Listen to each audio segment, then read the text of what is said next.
வணக்கம். ஓம் தொலைக்காட்சி செய்திகளுக்காக இணைந்திருக்கும் நான் ரோஹிணி அறந்தவச்செல்வம். எதிர்வரும் வியாழக்கிழமை இடம்பெறவுள்ள மகா விஷ்ணுவிற்குரிய ஏகாதசி விரதம் தொடர்பில் இந்து மத குறிப்பீடாதிபதி விளக்கம் அளித்துள்ளார். எதிர்வரும் 24ஆம் தேதி வியாழக்கிழமை காத்தல் கடவுளாகிய மகா விஷ்ணுவை வேண்டி மாதங்கள் தோறும் வழிபாடு செய்யும் ஏகாதசி விரத நாளாகும். ஏகாதசி விரதம் தொடர்பாக இந்து மத குறிப்பீடாதிபதி சபரிமலை ஸ்ரீ சாஸ்தாபீட குருமுதல்வர் மகாராஜா ராஜகுரு ஸ்ரீ ஐயப்பதாச சாம்பசிவ சிவாச்சாரியார் விளக்கம் அளித்துள்ளார். ஓம் தொலைக்காட்சி நேயர்கள் அனைவருக்கும் சர்வதேச இந்து மத குருபீடத்தின் இனிய வணக்கங்களும் நல்லாசிகளும்.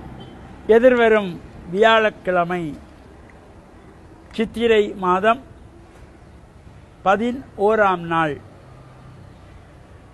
24/4/2025 அன்றைய தினம் காத்தல் கடவுளாகிய மகாவிஷ்ணுவை வேண்டி வழிபாடு செய்கின்ற ஏகாதசி விரதம்.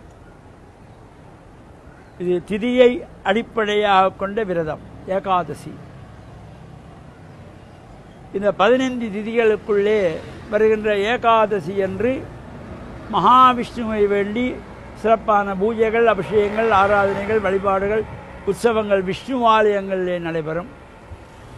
மகாவிஷ்ணு சன்னிதானமாக உள்ள ஆலயங்களிலும் இந்த பூஜைகள் சிறப்பாக நடைபெறுகின்ற வகையிலும் அங்கும் சென்று நாம் பிரார்த்தனைகள் செய்கின்ற பொழுதிலும் இந்த ஏகாதசியிலே விரதம் இருக்கின்றவர்கள் அர்ச்சனைக்கு நாம் செல்லுகின்ற பொழுது வெறுங்கையோர் போகக்கூடாது.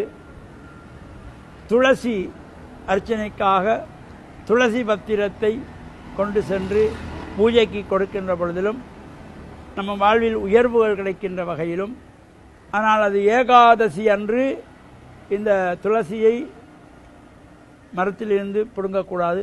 முதல் நாளே சூரியன் மறைவதற்கு முன்பதாக, சூரியன் மறைந்த பின்பும் துளசி செடி பிடுங்கக்கூடாது.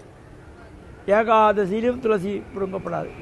எனவே முதல் நாள் சூரிய மறைவதற்கு முன்பதாக இந்த துளசி செடியை எடுத்து துப்புரவாக மஞ்சள் நீரிலே கழுவி ஆலயங்களிலே கொண்டு போய் கொடுத்து வழிபாடுகள் செய்வதோடு அங்கே துளசி தீர்த்தம் பிரசாதமாக வழங்கப்படும்.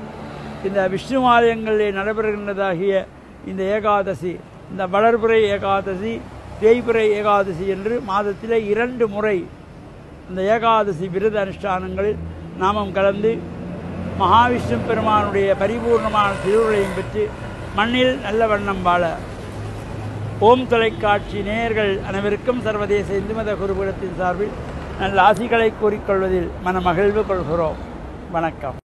இத்துடன் ஓம் தொலைக்காட்சி செய்திகள் நிறைவு பெறுகின்றன. தொடர்ந்தும் ஓம் தொலைக்காட்சி நிகழ்ச்சிகளின் வாயிலாக இணைந்து கொள்ளுங்கள். வணக்கம்.